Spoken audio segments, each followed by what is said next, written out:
what is the status quo of your blood stocks currently as we speak? Well, today we're at 2.2 days as opposed to the 5-day stocks that we need. And we've seen a steady decline since last week in terms of the daily collections.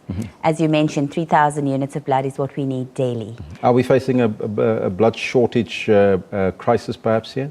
Usually the holiday periods bring around a blood crisis for us, and we're trying to eliminate this by creating public awareness of the importance of donating blood ahead of the Easter weekend. We know schools are on holiday, the universities are closing. This has a huge impact on our blood stocks. Now talk to me about the importance of donating blood, because it is an important subject, isn't it? Absolutely. I think the most important part to remember is you cannot manufacture blood, nor can you buy it off a shelf.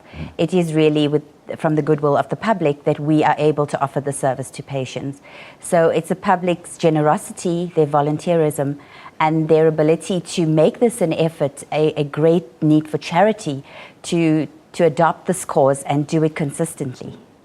So 3,000, that is your average, or is that the limit that you require on a daily basis? That is our target on a daily basis. Okay. Should we collect that on every single day, you wouldn't hear us talking about blood shortages or blood crisis. But we know holiday periods bring around a different feeling in the country, where people don't really give these important causes thought because they're on holiday, and this has an impact, obviously. And one would thought that seeing that you're on holiday, that you have all the time in the world now to actually go and donate blood, because people sometimes say, oh, I'm too busy, I'm working all the time, I can't get to it. But at this point in time, you would expect that if you go on holiday on the beach, that when you come off the beach, you can actually donate some blood, but people don't. Well, ideally, we'd like to believe that is the case, but I think blood donation is something people do when and if they have time to do it. And there are a few people who, because they've had a close personal experience and they understand the importance of blood donations because they themselves needed a transfusion or their loved ones, so they adopt this cause and make it quite serious, whereas the rest would do it as and when they have time to do it.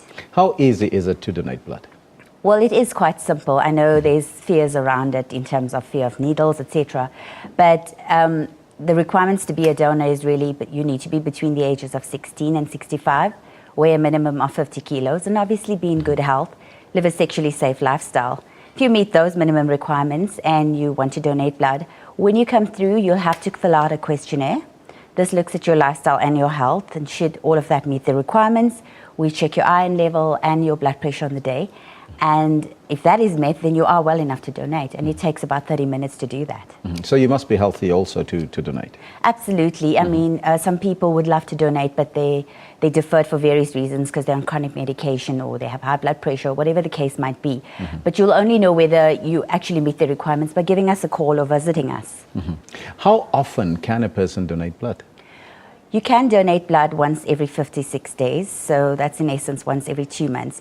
But we encourage the public to do it a minimum of 4 times a year. Yes. If everyone in our donor base actually does that 4 times a year, we wouldn't go into any shortages, really.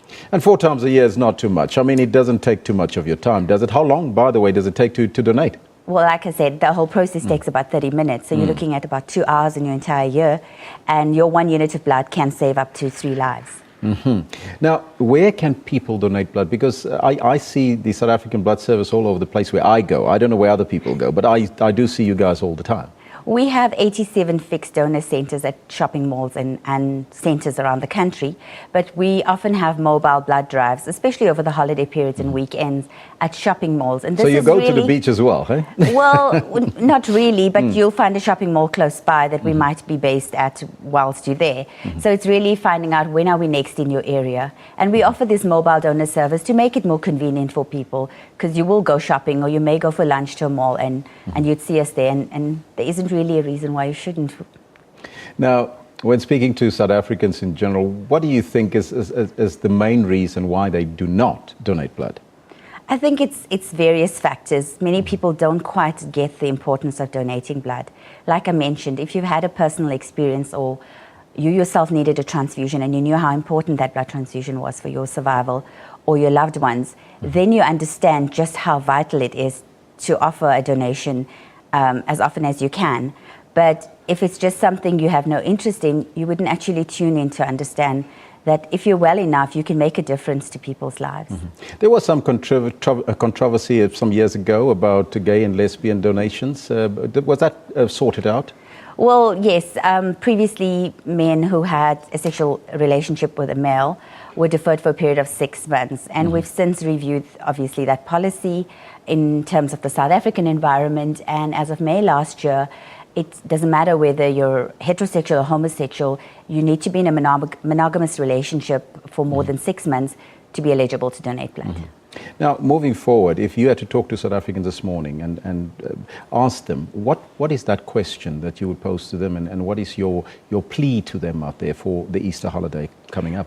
I think just to bring it home, it's really, should you be driving over the Easter weekend or at any other time and you or your loved ones might be in an accident, for example, and there was blood that was urgently required for their survival, where would we get it from if each of us do not take the responsibility of donating blood?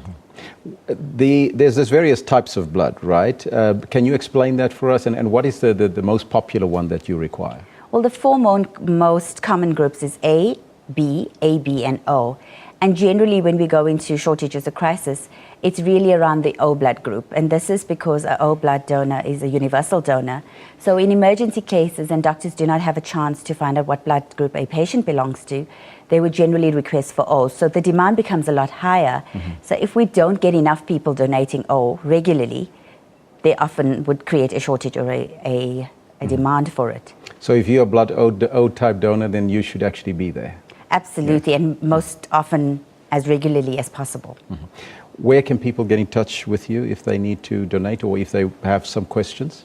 Well, we have a toll-free number, which is 0800 11 9031, or visit us to find out where your nearest donor centre is, or just any other information you might want to know about the blood service. You can visit us on www.sanbs.org.za. Just give us a toll-free number again, 0800 11 9031. Wonderful. Vanessa, thank you so much for joining us here, and good luck for the Easter holidays. Thank you. That was the spokesperson of the South African Blood Service, Vanessa Raju, chatting to us about donating blood. It's very important, people, especially if you type O, she mentioned. Now, if you don't know what blood type you are, you can also go and find out, and then you can donate. How's that? Hey? It's a free service for you. There you go. Let's move on.